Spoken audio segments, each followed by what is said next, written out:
Cerita dibuka dengan memperlihatkan seseorang yang melepaskan bola misterius ke bumi. Bola itu kemudian mendarat pada sebuah batu dan berubah menjadi batu itu. Seiring berjalannya waktu, salju mulai turun dan akhirnya menutupi seluruh wilayah itu.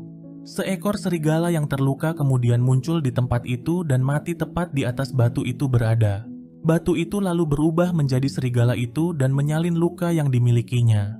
Akan tetapi, luka itu langsung sembuh dalam hitungan detik. Setelah mendapatkan kesadaran, serigala itu kemudian mulai berjalan di tengah badai salju yang menerpa. Tak lama kemudian, serigala itu akhirnya sampai di sebuah pemukiman sepi yang tampaknya sudah terbengkalai. Seorang anak laki-laki kemudian keluar dari salah satu pondok dan sangat bahagia menyambut kepulangan serigala itu. Anak laki-laki itu ternyata mengenali serigala tersebut, tapi ia sama sekali tidak mengetahui bahwa serigala itu sebenarnya sudah mati dan hewan yang sedang bersamanya adalah makhluk yang berbeda. Ia kemudian memberikan serigala itu makan dan tidur bersamanya. Bocah laki-laki itu adalah satu-satunya orang yang tinggal di pemukiman ini. Sementara keluarga dan semua orang yang tadinya tinggal bersamanya telah pergi ke sebuah tempat jauh di selatan pada 5 tahun yang lalu. Mereka mencari sebuah tanah yang dipenuhi oleh banyak pohon dan juga buah-buahan. Sebuah wilayah yang mereka sebut sebagai surga. Sementara dirinya disuruh tetap tinggal di sini untuk menjaga neneknya dan juga orang tua lainnya. Tapi setelah 5 tahun berlalu, mereka semua sudah meninggal dan kini hanya menyisakan dirinya. Walau demikian, dirinya tak patah semangat dan sangat yakin kalau keluarganya akan kembali untuk menjemputnya menuju tanah surga tersebut. Untuk menghilangkan rasa kesepiannya, bocah itu lalu menggambar wajah setiap anggota keluarganya agar tidak lupa dengan mereka. Kemudian menceritakan satu persatu tentang mereka pada serigala tersebut. Jauh di dalam lubuk hatinya, ia sangat merindukan mereka semua. Di momen ini, bocah itu akhirnya memutuskan untuk pergi menyusul keluarganya. Setelah mempersiapkan segala perbekalan yang dibutuhkan, ia kemudian memulai perjalanan menuju tanah surga bersama serigala tersebut. Di dalam perjalanan, ia menemukan sebuah batu yang digunakan sebagai penanda. Ternyata, keluarganya meninggalkan penunjuk arah untuk dirinya atau siapapun yang berencana menuju tempat yang sama. Selama berhari-hari, mereka terus berjalan dan menemukan banyak batu penunjuk arah. Pada suatu hari, perjalanan mereka cukup sulit karena salju sudah mulai turun. Tapi hal itu tak membuat bocah itu kehilangan semangatnya sedikit pun. Di saat melangkahkan kakinya, es yang diinjaknya tiba-tiba retak dan membuatnya masuk ke dalam air yang sangat dingin. Dan apesnya lagi, pecahan es itu malah melukai kakinya. Tapi bocah itu berpikir kalau semuanya baik-baik saja setelah ia mengobati lukanya. Pada keesokan harinya, ia dan serigala itu kembali melanjutkan perjalanan di tengah kuatnya badai salju yang menerpa mereka. Kemudian setelah beberapa waktu, bocah itu kembali menemukan sebuah batu penunjuk arah. Tapi anehnya, terdapat tanda X pada batu tersebut. Tak jauh dari tempat itu, ia menemukan banyak kereta pembawa perbekalan yang telah hancur dan terkubur oleh salju. Ia pun segera menyadari kalau itu adalah rombongan keluarganya yang berangkat pada 5 tahun yang lalu. Mereka semua ternyata tidak berhasil sampai ke tempat tujuan dan mati di tempat ini. Fakta menyakitkan itu lantas membuatnya sangat terpukul dan juga putus asa. Ia kemudian memutuskan untuk kembali ke tempatnya berasal, sembari menahan luka di kakinya yang tak kunjung sembuh dan sudah semakin parah. Bocah itu akhirnya berhasil pulang tapi sudah dalam kondisi yang sangat lemah. Walau demikian, ia masih berusaha bertahan hingga beberapa hari. Namun pada suatu malam, bocah itu tiba-tiba terjatuh dari tempat tidurnya. Dengan sisa tenaga yang dimilikinya, ia kemudian bangkit dan duduk di kursi kesayangannya. Di momen ini, bocah itu sadar kalau dirinya sudah sekarat dan hidupnya tidak akan lama lagi. Ia lalu meminta serigala itu untuk mengingat dirinya selamanya. Setelah mengatakan itu, bocah itu kemudian terjatuh dan menghembuskan nafas terakhirnya. Ia akhirnya bisa bersatu kembali dengan semua keluarganya.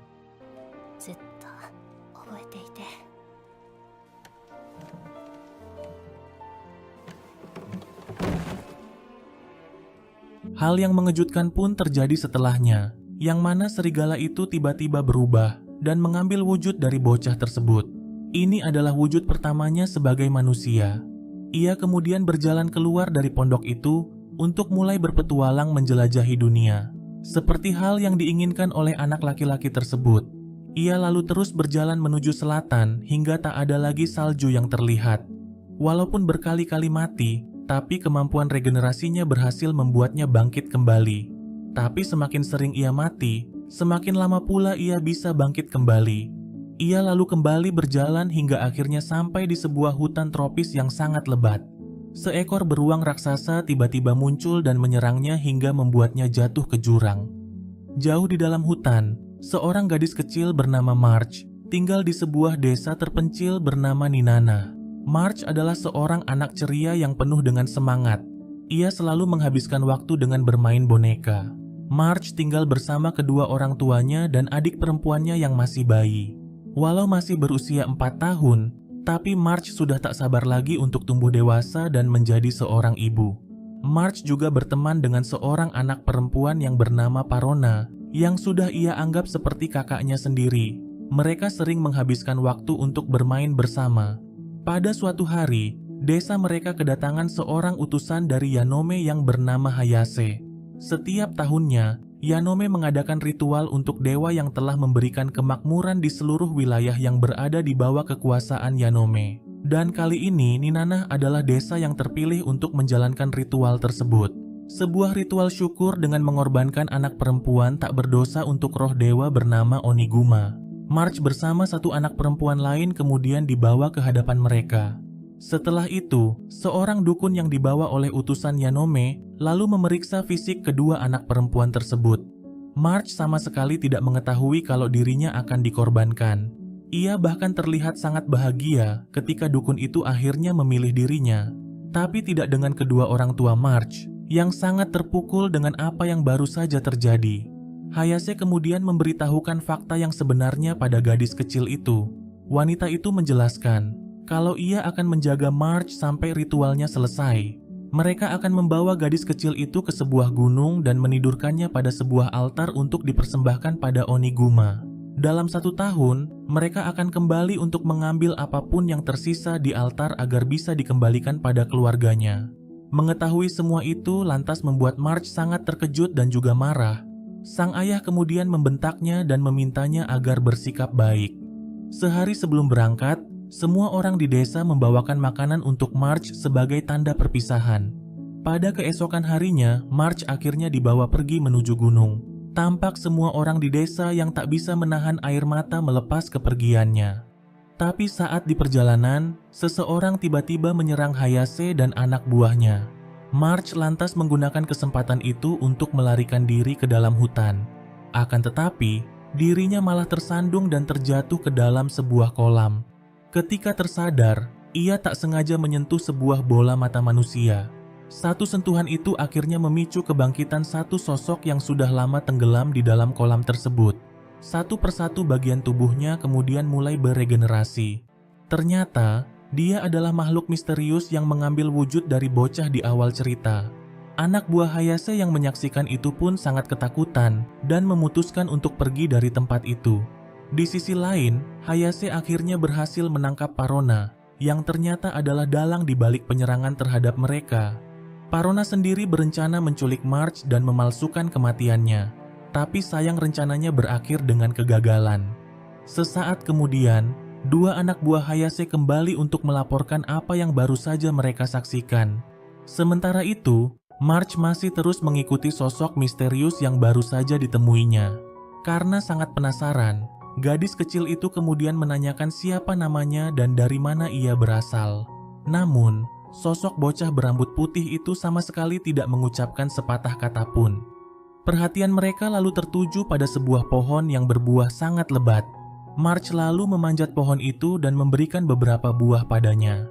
Ia pun dibuat sangat terkejut ketika melihatnya makan dengan sangat rakus layaknya binatang. Walau sedikit kesal dengan perilakunya, tapi Marge berusaha tetap tenang dan bahkan mengajarinya untuk mengucapkan kata terima kasih. Saat tertidur, Marge bermimpi melihat sang adik dan anak perempuan lain dari desanya dilahap oleh Oniguma. Parona dan semua orang di desa mengatakan kalau hal itu terjadi karena Marge melarikan diri. Mereka berdua terpaksa dikorbankan untuk menggantikan dirinya. Setelah itu, ia pun seketika terbangun dengan perasaan yang sangat bersalah. Tak mau mimpinya jadi kenyataan, Marge kemudian memutuskan untuk kembali pada Hayase. Akan tetapi, bocah berambut putih itu malah mengikuti dirinya. Ia terus mengikuti Marge walaupun Marge sudah berusaha untuk menyingkirkannya. Marge lantas mendapatkan sebuah ide untuk memberikan nama Fusi padanya, mengingat kalau dia adalah makhluk yang abadi. Sementara itu, Parona berusaha melepaskan diri agar bisa kabur dari dua anak buah Hayase yang sedang menjaganya. Tapi sebelum ia berhasil, seekor beruang raksasa tiba-tiba muncul dari dalam hutan. Setelah menyantap anak buah Hayase, beruang itu lalu hendak menyerang Parona. Tapi untungnya, Parona masih sempat menyelamatkan diri dan segera kabur dari tempat itu. Tak lama kemudian, Hayase akhirnya berhasil menemukan Marge yang sedang bersama dengan Fusi. Gadis kecil itu kemudian hanya bisa pasrah ketika Hayase membawanya pergi. Hayase juga memaksanya untuk memakan sesuatu yang telah dicampur dengan obat tidur. Beberapa saat kemudian, Parona akhirnya bertemu dengan Fusi yang baru saja ditinggal oleh Marge. Parona lantas menanyakan tentang Marge padanya, tapi Fusi sama sekali tidak menghiraukannya dan pergi begitu saja. Tak lama kemudian, Hayase dan anak buahnya akhirnya sampai di tempat tujuan. Mereka lalu mengikat Marge dan menidurkannya pada sebuah altar. Beberapa saat kemudian, beruang raksasa yang tadi menyerang Parona juga datang ke tempat itu. Ternyata, beruang itu adalah makhluk yang dipercaya oleh orang-orang di Ninana sebagai Dewa Oniguma. Di waktu yang bersamaan, Parona juga berhasil sampai di tempat itu. Ia kemudian dengan cepat berusaha membebaskan Marge dari altar tersebut. Sementara Hayase bersama anak buahnya hendak pergi dari sana dan membiarkan mereka berdua disantap oleh beruang tersebut. Akan tetapi, mereka sangat dikejutkan dengan kedatangan Fusi yang berjalan dengan santai ke hadapan beruang itu. Beruang raksasa itu kemudian langsung memakan bagian kepalanya. Tapi hebatnya, Fusi masih bisa bangkit dan bahkan melepaskan diri walaupun sudah kehilangan kepalanya. Hayase yang menyaksikan itu pun benar-benar dibuat sangat terkejut. Apalagi di saat melihat Fusi yang bisa berubah wujud menjadi seekor serigala. Dengan kelincahannya, Fusi kemudian menyerang beruang itu dan mencabik-cabik wajahnya. Dan pada akhirnya, beruang raksasa itu pun berhasil dikalahkan. Setelah pertarungan itu, Hayase kemudian memberikan dua pilihan pada Marge dan Parona. Mereka boleh memilih mati di tempat ini atau ikut bersamanya menuju Yanome. Tak ada pilihan lagi, Parona kemudian memutuskan untuk pergi bersama mereka. Mereka juga membawa Fusi dan Oniguma menuju Yanome. Saat di perjalanan, Parona kembali memimpikan kenangan pahit masa kecilnya. Sewaktu ia masih kecil, dirinya ternyata dipilih untuk menjadi korban bagi Oniguma. Akan tetapi, sang kakak malah menyembunyikannya di dalam hutan agar tidak dikorbankan. Sebagai akibatnya, sang kakak pun dibawa untuk menggantikan dirinya. Hal itu lantas membuat Parona mendapat perlakuan buruk dari semua orang di desa. Dan kini ia melakukan hal yang sama pada Marge. Ia merasa kalau tak ada lagi tempat bagi mereka di desa. Selama di perjalanan, mereka berkenalan dengan dukun yang telah memilih Marge untuk menjadi korban bagi Oniguma. Wanita tua itu bernama Pioran. Sama seperti mereka, Pioran juga adalah seorang tahanan. Wanita tua itu menjelaskan kalau Yanome tak lebih dari penjajah yang sangat serakah. Mereka hanya menginginkan tanah subur milik Ninana. Yanome berpura-pura ikut melakukan ritual dengan meminta dukun palsu seperti dirinya untuk membantu mereka. Pioran mengatakan kalau tradisi ini akan sulit untuk dihentikan karena para tetua Ninana masih memiliki pikiran yang sangat kolot. Mereka bahkan tidak akan percaya jika diberitahu kalau sosok Dewa Oniguma yang mereka sembah sudah dikalahkan. Tak lama kemudian, mereka berhenti di sebuah danau untuk membersihkan diri. Ketika melihat pantulan wajahnya di air, Fusi seketika mengingat bocah berambut putih tanpa nama yang pernah bersamanya. Ia lalu kembali berubah wujud menjadi bocah tersebut. Setelah menempuh perjalanan yang cukup jauh, mereka akhirnya sampai di Yanome, sebuah kota yang sangat ramai dan juga sudah cukup maju. Ini adalah pertama kalinya Marge melihat tempat seramai itu, dan hal itu membuatnya sangat antusias dan bahagia. Tapi rasa kebahagiaan itu sirna seketika di saat ia melihat seorang anak yang tampak bahagia bersama kedua orang tuanya. Marge seketika mengingat ayah dan ibunya yang mungkin tak akan bisa ia temui lagi. Secara kebetulan, mereka melewati sebuah kantor pengirim surat. Marge yang melihat itu kemudian singgah untuk mengirimkan pesan pada orang tuanya. agar ayah dan ibunya tahu bahwa dirinya baik-baik saja di sini. Akan tetapi, Hayase mengatakan kalau hal itu akan sia-sia karena semua orang di Ninanah tidak tahu caranya membaca dan menulis. March yang tidak kehilangan akal kemudian membuat tanda telapak tangannya pada sebuah kertas, yang berarti kalau dirinya sedang baik-baik saja. Namun ketika ditanya detail alamat pengirimannya, gadis kecil itu sama sekali tidak mengetahuinya. Karena Ninanah sendiri memiliki wilayah yang cukup luas, Parona kemudian memutuskan untuk menyimpan pesan tersebut dan berjanji akan mengirimnya setelah mereka sudah mengetahui alamatnya. Dari sana, Hayase kemudian membawa mereka makan malam di sebuah kedai. March dan Fushi sangat menikmati makanan tersebut. Namun, mereka tidak menyadari kalau Hayase telah mencampur obat tidur ke dalamnya. Alhasil, mereka semua pun langsung tak sadarkan diri setelah menyantap makanan itu. Hayase lalu menjebloskan mereka semua ke dalam penjara. Ia juga melaporkan tentang kemampuan Fushi kepada para petinggi Yanome. Hayase sangat yakin kalau Fushi adalah makhluk yang abadi. Untuk membuktikannya, beberapa tahanan kemudian diperintahkan untuk membunuh Fushi. Namun, tak ada satupun dari mereka yang bisa melakukannya. Setelah menyiksanya, mereka kemudian mengembalikan Fushi ke sel yang sama dengan March. Sementara itu, Parona yang ditempatkan di sel yang berbeda mulai memikirkan cara untuk melarikan diri. Jika berhasil keluar, ia akan mengambil mata Oniguma dan membawanya kembali ke desa sebagai bukti, agar orang-orang di Ninanah percaya bahwa Oniguma sudah dikalahkan. Dengan demikian, mereka tak perlu melakukan ritual itu lagi. Parona lalu meminta March untuk mengumpulkan bulu milik Fushi. Ia lalu menjadikan bulu-bulu itu menjadi seutas tali. Sementara itu, Hayase menugaskan March untuk mengurus dan membersihkan Oniguma yang sudah sekarat. Selama ia melakukan tugas itu, Fushi tak hentinya meringis seakan merasa kesakitan. Ternyata, Fushi bisa merasakan apa yang dirasakan oleh beruang besar tersebut. Hingga pada suatu momen, beruang itu seakan mengucapkan terima kasih melalui Fushi atas kebaikan March.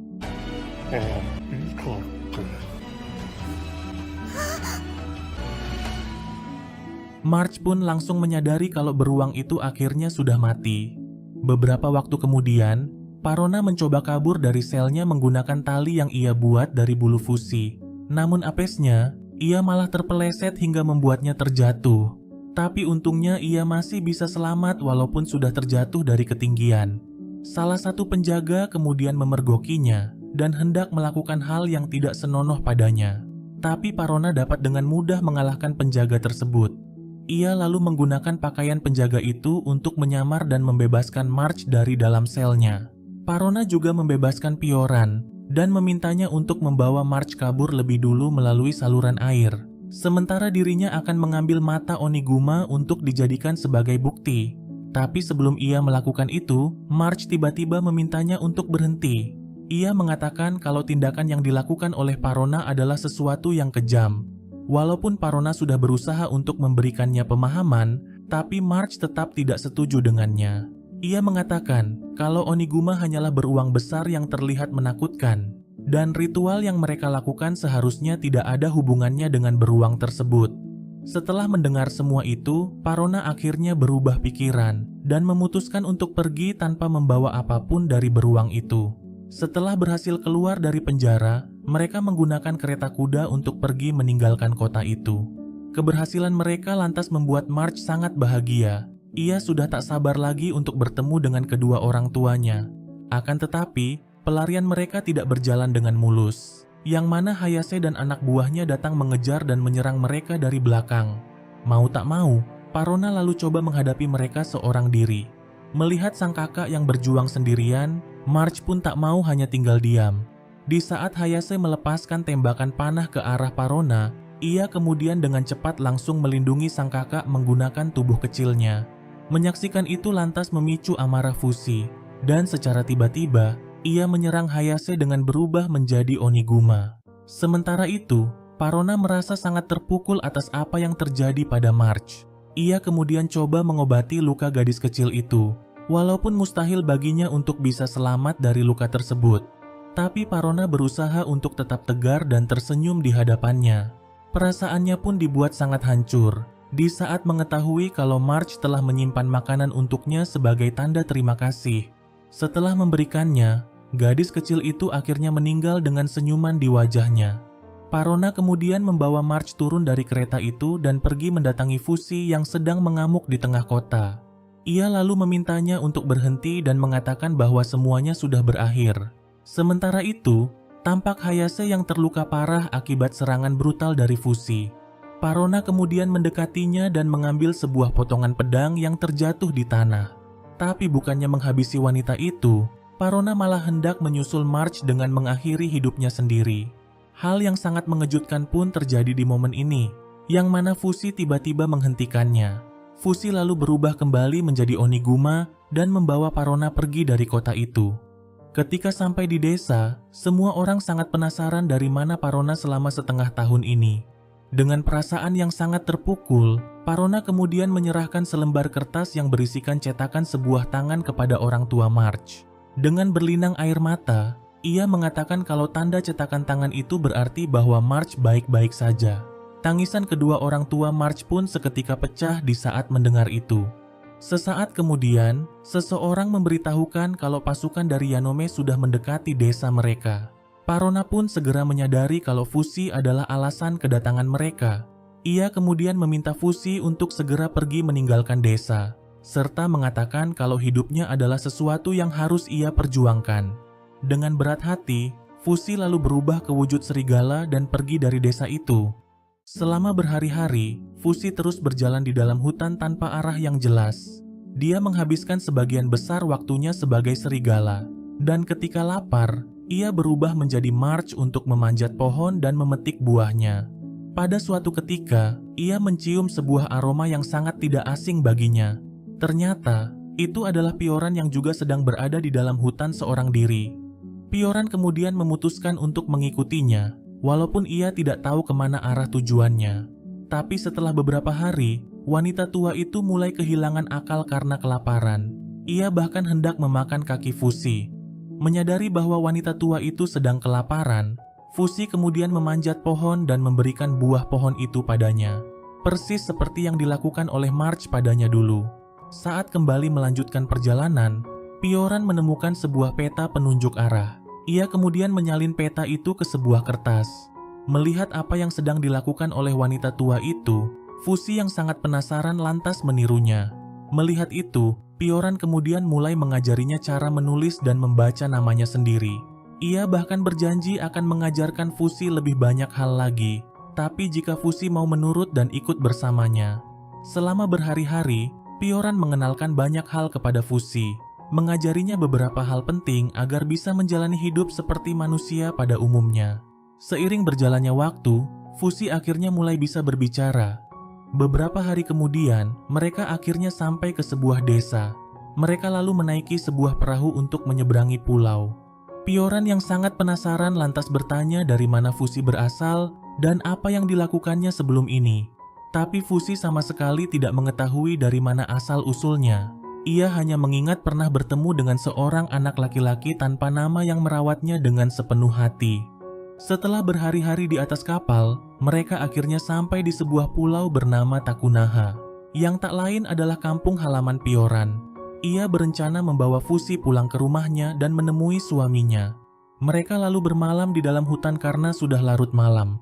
Ketika mereka sedang tertidur, sebuah akar tiba-tiba keluar dari dalam tanah dan langsung menembus tubuh Fushi. Serangan itu kemudian memaksa Fushi berubah ke wujud serigalanya. Sosok misterius yang mirip seperti Fushi lalu muncul di tempat itu. Ternyata, sosok menyeramkan itu telah mengambil wujud anak laki-laki itu dari Fushi. Di waktu yang bersamaan, satu sosok berjubah hitam juga muncul di tempat itu. Ia lalu menjelaskan kalau monster yang telah mengambil wujud anak laki-laki itu adalah musuh alami Fushi. Setelah mendengar itu, Fushi kemudian menyerangnya dan coba mencabik-cabik sosok misterius itu. Akan tetapi, sosok misterius itu berbalik menyerang Fushi dan menusuk tubuhnya. Kekalahan itu lantas membuat Fushi kehilangan wujud serigalanya, yang kemudian membuatnya terpaksa berubah menjadi Oniguma. Ia lalu kembali menyerang sosok misterius itu yang telah berubah menjadi serigala. Awalnya, Fushi berhasil mencabik tubuhnya hingga memperlihatkan inti dari sosok misterius itu. Namun, Fushi kembali diserang balik hingga membuatnya tidak berdaya. Setelah berhasil mengalahkan Fushi, sosok misterius itu kemudian mengambil wujud Oniguma milik Fushi. Dan kini wujud March adalah satu-satunya wujud tersisa yang dimiliki oleh Fushi. Dengan kelincahannya, Fushi lalu menggunakan tubuh March untuk masuk ke dalam tubuh makhluk mengerikan itu. Dengan penuh perjuangan, ia akhirnya berhasil mencabut inti dari makhluk mengerikan itu, yang seketika membuat beruang jadi-jadian itu tumbang seketika. Setelah mendapatkan intinya, Fushi akhirnya berhasil mendapatkan kembali ketiga wujud yang telah dicuri darinya. Sosok berjubah hitam itu kemudian memberitahukan kalau dialah yang telah menciptakan Fushi dengan tujuan untuk melestarikan dunia. Sementara makhluk misterius yang telah menyerang Fushi sebelumnya disebut sebagai Knocker. Dia adalah makhluk yang diciptakan untuk menghalangi tujuan mereka. Setelah memberitahukan hal itu, sosok berjubah hitam itu kemudian menghilang dari hadapannya. Pada keesokan harinya, mereka akhirnya sampai di tempat tujuan. Seorang bocah bertopeng aneh kemudian menyambut kedatangan mereka. Cerita lalu mundur ke beberapa bulan yang lalu. Kita kemudian dikenalkan dengan Gugu dan Shin. Mereka adalah sepasang kakak beradik yatim piatu yang hidup dengan menggelandang. Walau demikian, mereka berdua adalah orang yang sangat pekerja keras yang mau melakukan pekerjaan apapun. Uang yang didapatkan selalu mereka simpan agar bisa menggapai mimpi mereka membeli sebuah rumah di masa depan. Pada suatu hari, Gugu yang baru saja pulang bekerja mendapati bahwa uang tabungan mereka telah berkurang. Ketika Gugu menanyakan mengenai hal itu, sang kakak berdalih bahwa ia sama sekali tidak menyentuhnya. Gugu lantas memindahkan tabungan mereka ke tempat yang lebih aman. Di malam harinya, seekor anjing kecil datang ke pondok mereka. Anjing kecil itu kemudian terus mengikutinya hingga ke pasar pada keesokan harinya. Di waktu yang bersamaan, seorang putri juragan kaya sedang berkeliling di pasar untuk mencari anjingnya yang kabur. Gugu lalu menghampirinya dan mengembalikan anjing kecil itu padanya. Sebagai tanda terima kasih, gadis itu kemudian memberikan cincin miliknya pada Gugu sebagai imbalan. Jika cincin itu dijual, maka Gugu tak perlu lagi bekerja di pasar. Gugu yang penuh semangat kemudian pulang ke pondoknya. Namun, ia tak menemukan sang kakak di tempat itu. Dan yang lebih mengejutkannya lagi, semua uang yang mereka tabung sudah lenyap. Hal itu lantas membuatnya sangat kecewa dan merasa sudah dikhianati. Pada surat yang ditinggalkan untuknya, sang kakak mengatakan kalau ia pergi untuk mengubah takdirnya. Walaupun sudah patah semangat, tapi Gugu harus tetap bekerja agar bisa bertahan hidup. Hingga pada suatu momen, ia sangat menyesali keberadaannya di dunia ini. Ia pun sempat kepikiran untuk mengakhiri hidupnya dengan menabrakkan diri ke kereta pembawa kayu. Di saat kereta itu mendekatinya, sebuah gelondongan kayu tiba-tiba terjatuh dan hampir saja menimpanya. Gelondongan kayu itu kemudian terus menggelinding ke arah seorang gadis yang sedang memetik bunga. Menyadari itu, Gugu kemudian segera berlari untuk menyelamatkannya. Ternyata dia adalah putri juragan kaya yang ditemui oleh Gugu di pasar. Perjuangan Gugu akhirnya berhasil menyelamatkan gadis itu dari bahaya. Tapi naasnya, kayu besar itu malah terjatuh tepat menimpa kepalanya. Pada malam harinya, seorang kakek tua yang sedang melintas dengan baik hati menyelamatkannya. Ia kemudian membawa dan merawat Gugu di rumahnya hingga pulih. Setelah beberapa hari, Gugu akhirnya sadarkan diri. Ketika melihat dirinya di kaca, ia sangat penasaran kenapa perutnya semakin membesar. Dirinya kemudian dibuat sangat terkejut di saat melihat wajahnya yang sudah hancur dan tidak berbentuk lagi. Kakek tua yang menyelamatkannya lalu mengatakan kalau Gugu beruntung masih bisa selamat. Ia bahkan tidak menyangka kalau Gugu bisa bertahan hidup. Sejak hari itu, Gugu kemudian mulai memakai topeng untuk menyembunyikan wajahnya.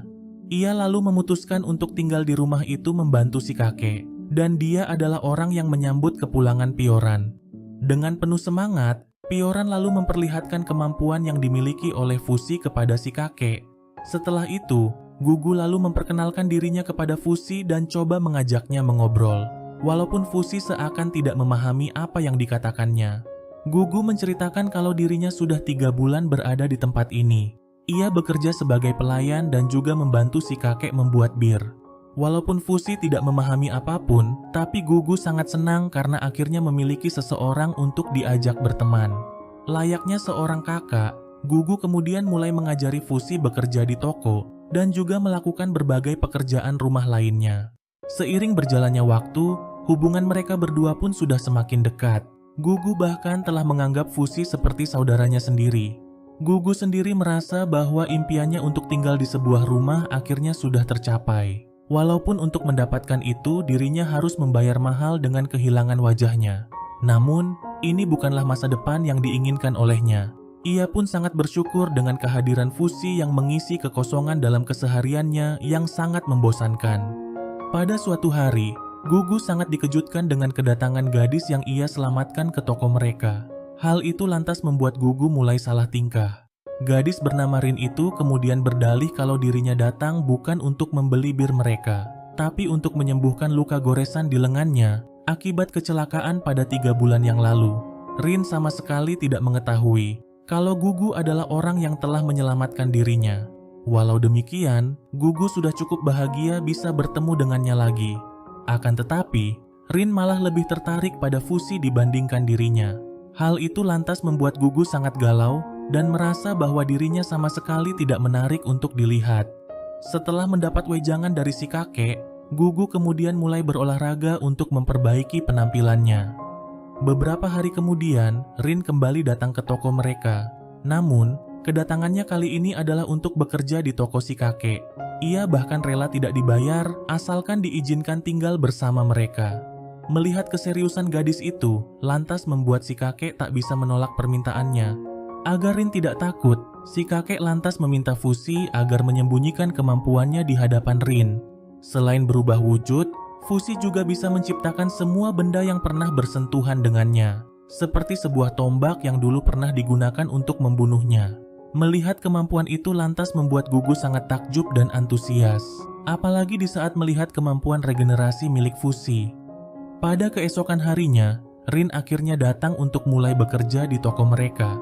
Gugu kemudian coba berbasa-basi dengan menanyakan luka di lengan gadis itu. Rin mengatakan kalau bekas luka di lengannya masih belum hilang. Mengetahui itu, Gugu lalu meminta bantuan si kakek untuk menghilangkan bekas luka di lengan Rin. Si kakek lalu membuka topeng yang dipakai oleh Gugu, kemudian memasukkan sebuah selang melalui mulutnya untuk mengeluarkan alkohol yang sudah dimurnikan dari dalam tubuhnya. Ia kemudian meminta Gugu untuk mengoleskan alkohol itu pada luka Rin. Gugu pun sangat terkejut kenapa alkohol sebanyak itu bisa keluar dari tubuhnya. Ternyata, si kakek telah bereksperimen di saat menyembuhkannya, yaitu dengan menambahkan organ buatan tambahan ke dalam tubuhnya, kemudian mengisinya dengan alkohol untuk dimurnikan. Ia sangat penasaran dengan apa yang terjadi pada alkohol di perut manusia. Mengetahui itu lantas membuat Gugu sangat marah dan segera pergi dari rumah itu. Rin dan Pioran juga tidak setuju dengan apa yang telah dilakukan oleh si kakek terhadap Gugu.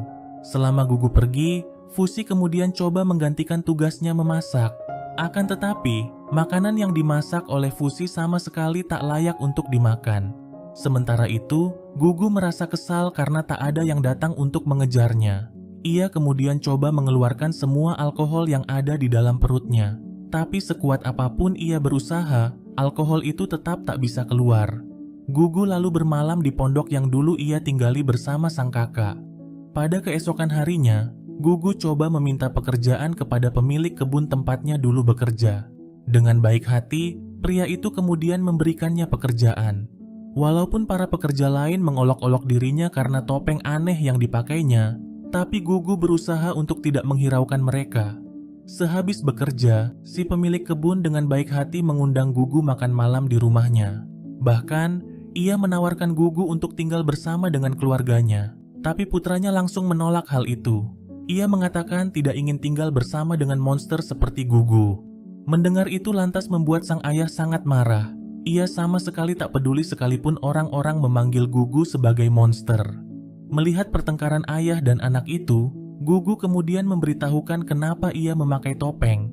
Ia juga berujar jika sebuah keluarga harus saling menyayangi satu sama lain. Karena itulah ia akan membuka topengnya. Dan setelah mereka melihat wajahnya, Gugu ingin mengetahui apakah pria itu masih tetap mau menerimanya. Di saat Gugu memperlihatkan wajahnya, mereka semua pun dibuat sangat terkejut. Bahkan anak pria itu sampai ketakutan. Atas hal itu, Gugu kemudian memutuskan untuk pergi dari rumah tersebut. Pria itu kemudian hanya bisa meminta maaf kepada Gugu. Ia juga mengajak Gugu untuk datang lagi bekerja di kebunnya. Gugu lantas berterima kasih atas kebaikan pria itu, serta mengatakan bahwa dirinya baik-baik saja. Saat di perjalanan pulang, beberapa pemuda jahanam dengan iseng melepaskan topengnya. Di momen ini, Gugu mulai berpikir kalau tak ada alasan baginya untuk selalu memakai topeng itu. Ia kemudian memutuskan untuk membuang topeng tersebut. Namun, keputusannya melepaskan topeng malah membuat orang-orang ketakutan di saat melihat wajahnya. Ketika si tuan tanah menanyakan kenapa Gugu tidak memakai topengnya, Gugu berdalih kalau dirinya merasa tidak nyaman. Sementara di sisi lain, Fusi masih terus melakukan pekerjaan yang tadinya menjadi tanggung jawab Gugu. Namun, tidak ada satupun pekerjaannya yang beres. Dari mulai masakan yang tidak bisa dimakan, merusak barang-barang di toko, hingga kebun si kakek yang malah hancur dibuat olehnya. Hal itu lantas membuat si kakek sangat frustasi. Menyadari bahwa dirinya tak bisa apa-apa, Fusi kemudian memintanya untuk mengajarinya bekerja. Tapi wanita tua itu langsung menolak permintaannya. Pioran memiliki alasan khusus kenapa ia menolak permintaan Fusi. Menurutnya, Fusi tak boleh dimanjakan dan harus segera menjadi manusia. Kembali pada Gugu, yang terus bekerja keras walaupun semua orang memandang rendah dirinya. Ketika ia selesai bekerja, anak si pemilik kebun mendatanginya, kemudian memintanya agar tidak datang lagi bekerja. Bocah itu mengatakan kalau ia sangat malu karena Gugu selalu datang ke kebun mereka. Ia juga merasa bahwa Gugu telah merepotkan ayahnya. Gugu yang mendengar itu kemudian hanya bisa tertunduk lesu tanpa bisa menjawab perkataannya. Keesokan harinya, Gugu akhirnya memutuskan untuk tak datang lagi bekerja. Ia kemudian pergi ke pasar untuk mencari pekerjaan lain. Namun, semua orang malah kabur karena takut melihatnya. Karena sudah kehabisan uang, Gugu kemudian memutuskan untuk menjual cincin pemberian Rin. Si penjaga toko perhiasan pun dibuat sangat terkejut di saat melihat cincin itu. Karena itu adalah cincin mewah yang harganya sangat mahal. Akan tetapi, Gugu tiba-tiba mengurungkan niatnya untuk menjual cincin itu. Saat berjalan di pasar, ia secara kebetulan melihat sang kakak yang baru saja dicampakkan dari tempatnya bekerja. Hatinya pun dibuat sangat sedih di saat melihat tubuh sang kakak yang sangat kurus dan lemah. Ia kemudian memutuskan untuk meninggalkan cincin itu pada sang kakak, dan berharap sang kakak bisa memulai hidup yang baru setelah menjual cincin tersebut. Gugu berpikir kalau dirinya tidak membutuhkan cincin itu, karena dirinya akan tetap dianggap sebagai monster jikapun menjual cincin tersebut.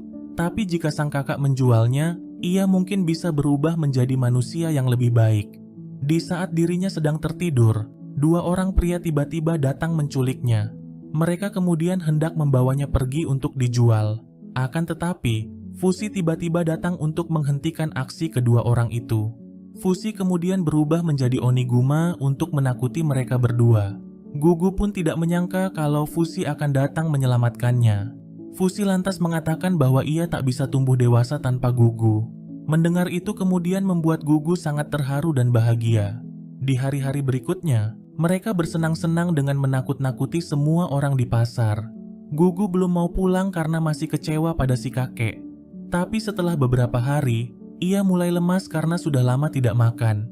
Melihat itu, Fusi kemudian mulai memikirkan semua makanan yang pernah dimakannya. Dan secara mengejutkan, ia bisa menciptakan semua itu hanya dengan tangan kosong. Gugu lalu memakan semua makanan itu dengan sangat lahap. Di sini, Gugu kembali mengingat ketika dirinya tinggal di sebuah rumah mewah, di mana dirinya bisa makan dengan puas dan tidur dengan nyenyak. Pada saat itu Gugu masih belum memahami kalau keluarga kaya itu adalah majikan mereka. Hingga pada suatu hari, keluarga itu akhirnya pindah dan tidak membawa mereka. Di saat itulah Gugu menyadari kalau ia dan sang kakak tidak memiliki keluarga. Selama ini, hanya sang kakak yang menyayanginya dan selalu ada untuknya. Tapi momen itu kini sudah berakhir.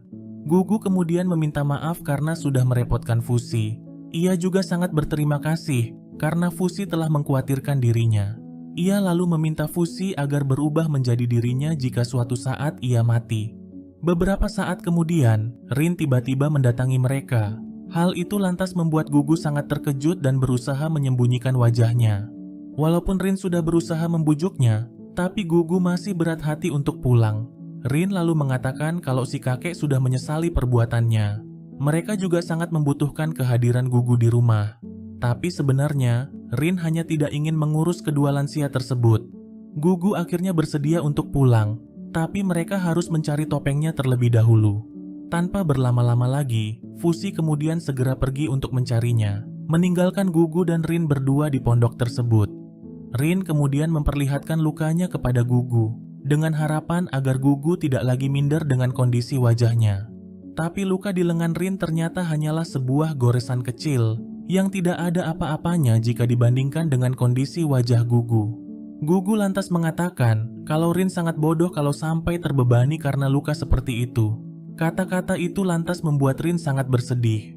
Ia akhirnya mengaku kalau dirinya sebenarnya kabur dari rumah. Dirinya tidak tahan dengan kedua orang tuanya yang selalu memaksanya melakukan berbagai hal yang tidak disukainya. Dirinya juga tidak diberikan kebebasan sedikit pun untuk melakukan apa yang disukainya. Akan selalu ada pelayan yang berjaga di belakangnya.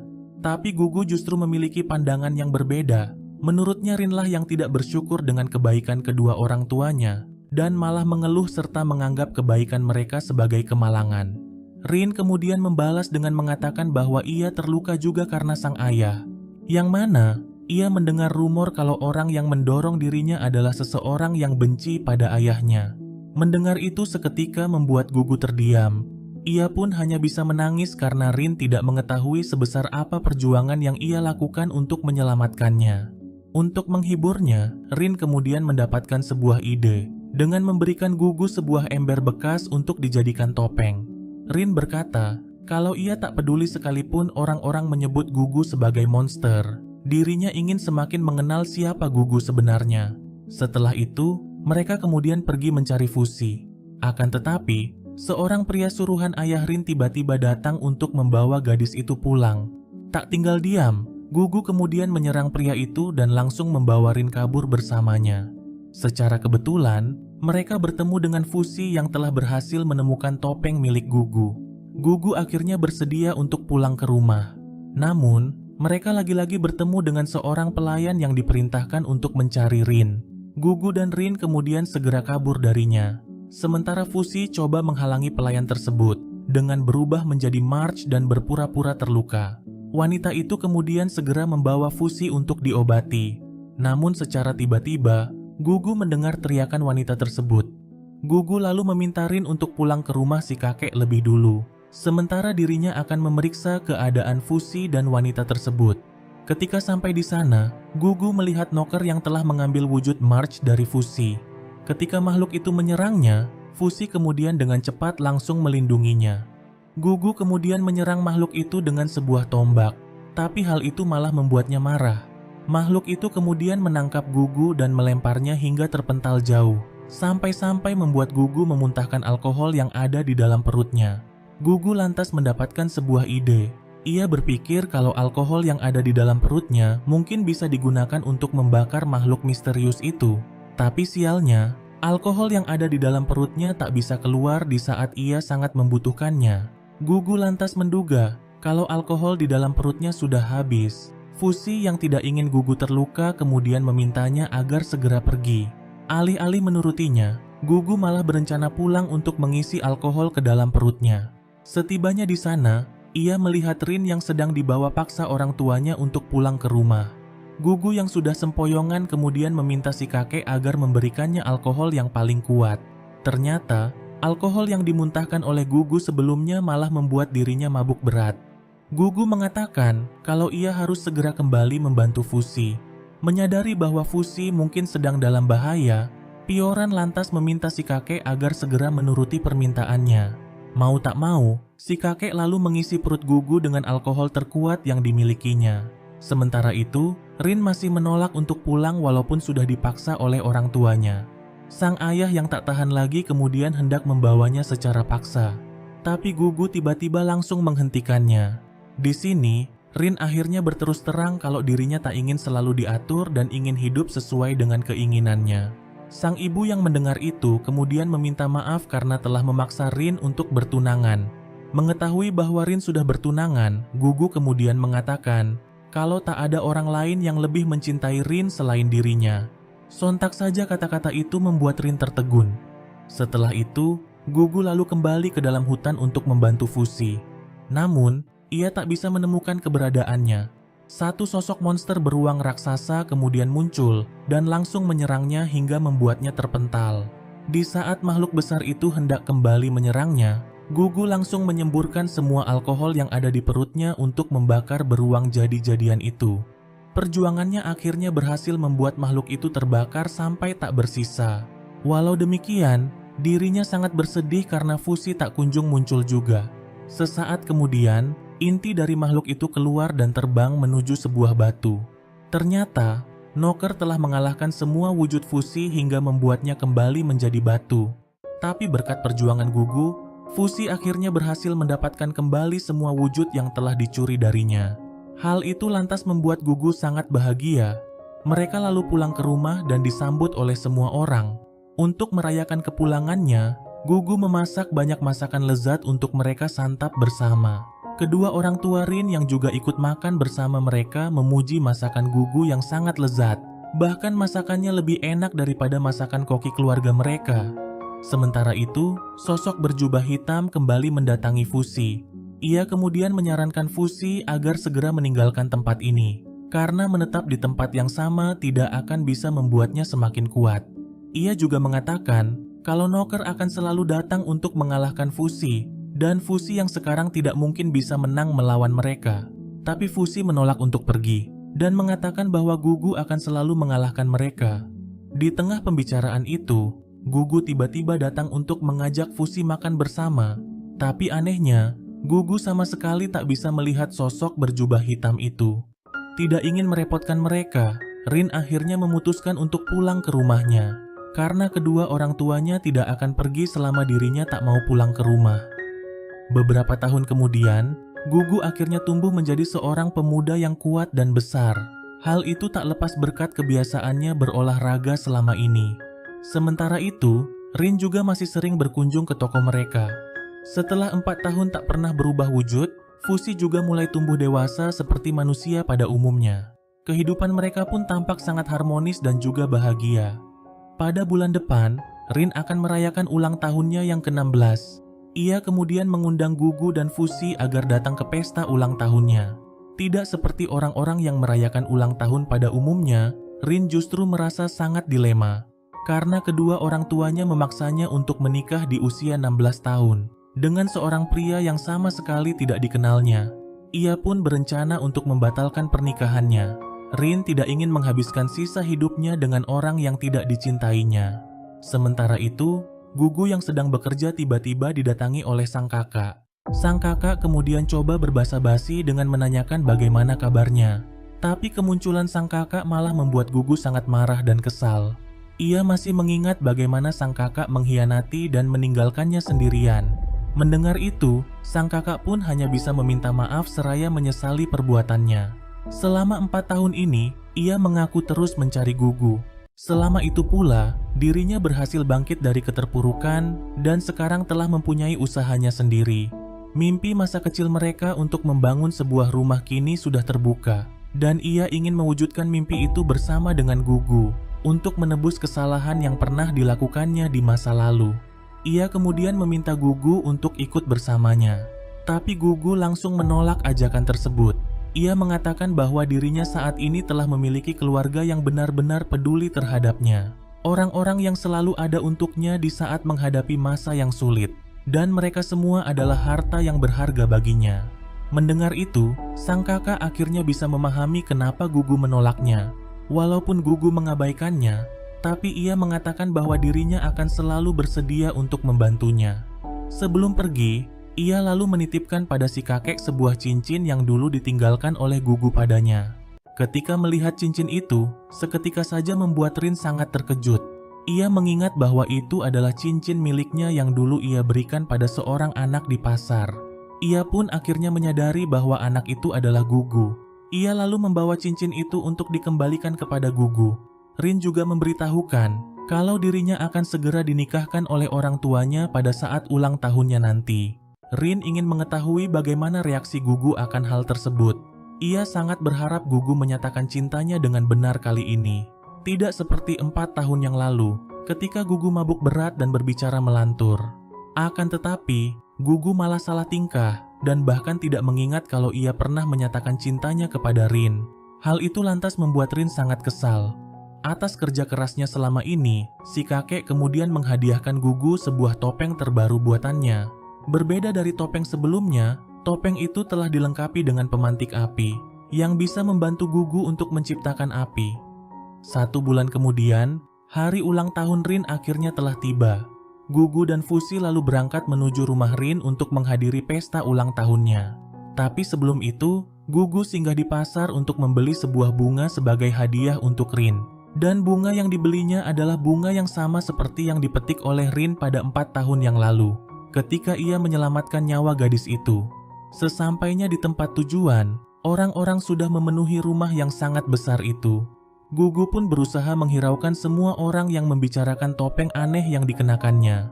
Saat bertemu dengan Rin, Gugu kemudian memberikan bunga yang dibelinya kepada gadis itu. Namun, melihat bunga itu malah membuat Rin kembali mengingat kecelakaan yang dialaminya dulu. Tapi Rin tetap menerima bunga itu untuk menghargainya. Seorang pemuda lalu datang menghampiri Gugu, kemudian memintanya untuk melepaskan topeng yang dipakainya. Karena memakai topeng di acara seperti ini tidaklah sopan. Tapi Gugu tetap menolak walaupun pemuda itu sudah memaksanya. Hal itu lantas membuat Gugu menjadi bahan tertawaan oleh para tamu lainnya. Sementara itu, Rin akhirnya diperkenalkan dengan orang yang akan dinikahinya. Melihat Rin dan pemuda itu mengobrol, seketika membuat Gugu kehilangan semangatnya. Ia kemudian memutuskan untuk menyendiri ke tempat yang lebih sepi. Namun tanpa diduga, Rin tiba-tiba mendatanginya. Di momen ini, Rin meminta Gugu untuk berterus terang kenapa wajahnya bisa terluka.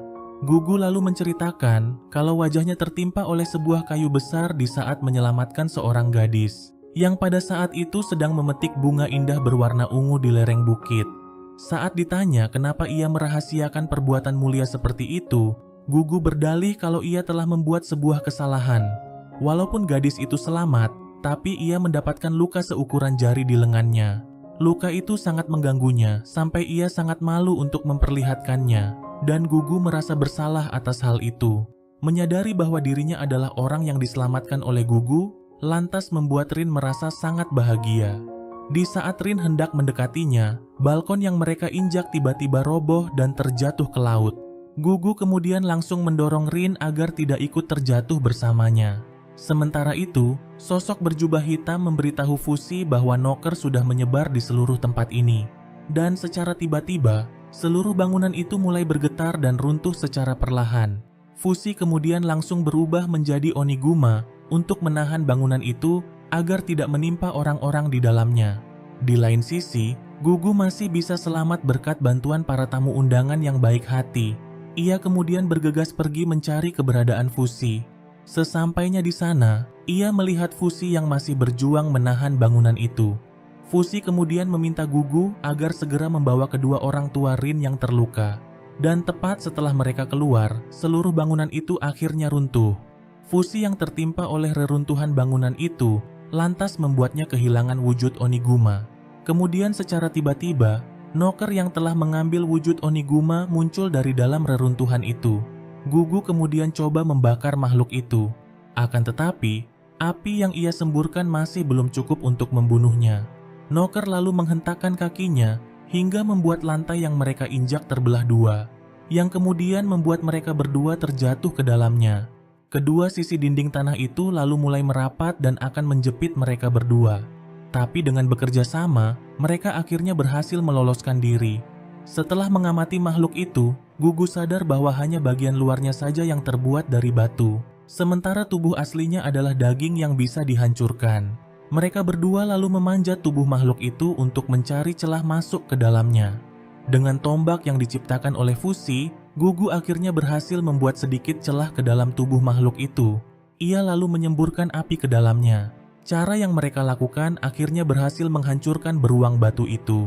Tapi sayangnya, inti dari makhluk itu masih bisa kabur dari mereka. Di saat mereka berpikir kalau situasi sudah baik-baik saja, Noker tiba-tiba kembali muncul dan langsung menghancurkan wujud March yang sedang digunakan oleh Fusi. Beruang batu itu lalu hendak menyerang Gugu, tapi untungnya Rin datang di waktu yang tepat untuk menyelamatkannya. Mereka lalu hendak keluar dari tempat itu. Akan tetapi, seluruh bangunan itu akhirnya runtuh menimpa mereka berdua. Sementara itu, Knocker kembali menyerang Fushi secara bertubi-tubi. Di waktu yang bersamaan, Fushi merasakan sesuatu yang menyakitkan, dan itu bukan berasal dari dirinya. Ia pun segera menyadari kalau Gugu sedang dalam bahaya. Apa yang dirasakan oleh Fushi ternyata benar. Tampak Gugu yang berusaha menahan reruntuhan menggunakan tubuhnya untuk melindungi Rin. Dalam situasi seperti ini, Gugu masih berusaha menenangkan Rin dan mengatakan bahwa semuanya akan baik-baik saja. Walaupun tubuhnya sudah mencapai batasnya, tapi kekuatan cinta membuat Gugu masih bisa bertahan. Jika berhasil keluar dari sini, Rin mengajak Gugu untuk memetik bunga bersamanya. Gugu lalu membalas dengan menyatakan cintanya kepada Rin. Tepat setelah itu, Fushi tiba-tiba merasakan sesuatu yang sangat menyakitkan, dan ia pun akhirnya berubah menjadi Gugu.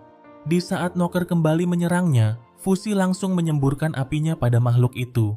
Fushi sangat marah dan seakan tidak percaya bahwa Gugu saudaranya sudah mati. Beruang itu terus menyerangnya hingga membuatnya terpental ke laut. Tapi ketika makhluk itu masuk ke dalam air mengejar Fushi, tubuh batunya seketika hancur berkeping-keping. Inti dari makhluk itu kemudian langsung kabur ke dalam air. Beberapa saat kemudian, Rin akhirnya berhasil dikeluarkan dan dalam kondisi baik-baik saja. Tapi tidak dengan Gugu yang harus kehilangan nyawanya. Sang kakak lalu datang ke tempat itu dan sangat terpukul melihat sang adik yang sudah tidak bernyawa. Dengan perasaan yang sangat hancur, ia lalu menggendong tubuh adiknya itu untuk dimakamkan. Di saat mendapat kabar kematian Gugu, Pioran dan si kakek pun tak kuasa menahan air matanya. Beberapa waktu kemudian, Fushi memutuskan untuk pergi meninggalkan rumah si kakek. Ia mengatakan kalau Knocker akan selalu mencarinya, dan ia tak mau melihat orang-orang mati karena dirinya. Di sisi lain, Rin akhirnya sadarkan diri. Ia lalu segera pergi ke rumah si kakek untuk mencari Gugu. Melihat kedatangannya lantas membuat Fushi sangat panik, karena Rin akan melihat fisiknya yang kembali menjadi muda. Tidak ada pilihan lagi, Fushi kemudian berubah menjadi Gugu. Rin yang melihat sosok Gugu kemudian langsung memeluknya, seraya mengatakan kalau ia mencintai Gugu. Situasi ini lantas membuat Fushi berada di situasi yang sangat canggung. Ketika Rin menanyakan keberadaan Fushi, Fushi malah berbohong dan mengatakan kalau dia sudah mati. Fushi bahkan memperlihatkan makamnya kepada gadis itu. Rin sama sekali tidak mengetahui kalau itu sebenarnya adalah makam Gugu. Walau demikian, ia tetap bersedih dan juga merasa kehilangan. Sebelum Rin mengetahui fakta yang sebenarnya, Pioran lalu meminta Fushi untuk segera pergi. Ketika Rin menanyakan kemana tujuannya, Fushi berdalih kalau ia akan pergi ke pasar. Rin lalu memintanya untuk bertemu di tempat yang telah mereka janjikan, di mana mereka bisa memetik bunga bersama-sama. Rin juga hendak mengembalikan cincin yang dulu pernah diberikannya, tapi Fushi meminta Rin untuk menyimpannya. Dengan demikian, Rin akan selalu mengingat Gugu. Pada malam harinya, Rin menghabiskan waktu di tempat yang ia janjikan dengan Gugu. Di saat sang ayah datang untuk menjemputnya, Rin lalu mengatakan kalau ia tidak akan menikah karena dirinya telah mencintai seseorang, tapi kini orang itu sudah tidak ada lagi bersama mereka. Selama berhari-hari, Fushi terus berjalan tanpa arah yang jelas. Ia masih merasa terpukul atas kematian Gugu yang tiba-tiba terjadi begitu saja. Dalam keputusasaannya, Fushi kemudian menanyakan kenapa dirinya diciptakan. Sosok berjubah hitam itu lalu menjelaskan kalau Fushi diciptakan untuk mengumpulkan semua informasi yang ada di bumi dan juga melindunginya. Ia juga mengatakan kalau Knocker akan selalu berusaha untuk menguasainya. Fushi yang mendengar itu kemudian langsung berubah menjadi buah yang sering dimakannya. Ia berpikir kalau cara demikian akan membuat Knocker berhenti mengejarnya. Tapi sosok berjubah hitam itu berkata kalau cara seperti itu tidak akan menghentikan mereka. Dan jika Fushi terus-menerus kalah, maka Fushi akan kembali ke wujud semula sebagai bola. Dan jika itu terjadi, Fushi tidak akan bisa lagi kembali menjadi dirinya yang sekarang. Mendengar semua itu malah membuat Fushi sangat kesal, karena sosok berjubah hitam itu terus memerintahnya tanpa melakukan apapun untuk melawan para Knocker. Sosok berjubah hitam itu lalu mengatakan kalau menghentikan mereka adalah tugas Fushi, karena suatu saat dirinya akan menghilang, dan pada saat itu, Fushi harus bisa mengatasi mereka sendirian. Di tengah pembicaraan mereka, Fushi tiba-tiba mencium bau yang sangat tidak asing baginya. Ia kemudian pergi ke dalam hutan mengikuti bau itu. Dan ternyata, itu adalah Pioran yang memutuskan untuk mengejar Fuzi. Wanita tua itu mengatakan kalau dirinya akan ikut bersama dengan Fuzi, sementara Rin yang akan mengurus si kakek di rumah. Ia juga telah memberitahukan semuanya tentang Fuzi kepada Rin. Awalnya, Fuzi menolak dan meminta Pioran untuk segera kembali, karena ikut bersamanya akan sangat berbahaya. Tapi Pioran sama sekali tidak peduli. Dirinya ingin menjadi tongkat yang bisa mendukung langkah Fuzi. Walaupun Fuzi sudah memaksanya untuk pulang, tapi wanita tua itu tetap menolaknya. Fuzi yang tak bisa berbuat apa-apa lagi pun terpaksa membiarkannya untuk ikut. Selama di perjalanan, Pioran berusaha untuk tidak merepotkan Fuzi. Ia bahkan memasak dan menangkap ikan untuk mereka. Tapi Fuzi yang masih kesal berusaha untuk mengabaikannya. Beberapa hari kemudian, mereka akhirnya sampai di sebuah kota. Pioran yang kelaparan lalu singgah di sebuah kedai untuk mengisi perutnya. Sementara itu, sosok berjubah hitam kembali muncul dan memberitahukan bahwa Noker berada 6 km jauhnya di belakang mereka. Belum selesai mereka berbicara, Pioran tiba-tiba datang ke tempat itu. Tapi Pioran sama sekali tak bisa melihat sosok berjubah hitam tersebut. Fuzi lalu menceritakan semua tentang sosok berjubah hitam itu kepada Pioran. Saat kembali melanjutkan perjalanan, Pioran meminta Fuzi untuk memanjat sebuah pohon yang berbuah sangat lebat. Tapi anehnya, Fuzi tidak bisa berubah menjadi March. Ia bahkan tidak mengingat apapun tentang gadis kecil yang lihai memanjat itu. Hal itu lantas membuat Pioran sangat terkejut. Ternyata, hal itu dikarenakan Fuzi yang belum mengalahkan Noker yang telah mencuri wujud March darinya. Selain kehilangan wujud gadis kecil itu, Fuzi juga kehilangan ingatan akan dirinya. Fuzi lantas merasa khawatir akan melupakan semua orang yang pernah ditemuinya. Ia pun bertekad untuk menjadi lebih kuat agar bisa mencegah hal itu terjadi.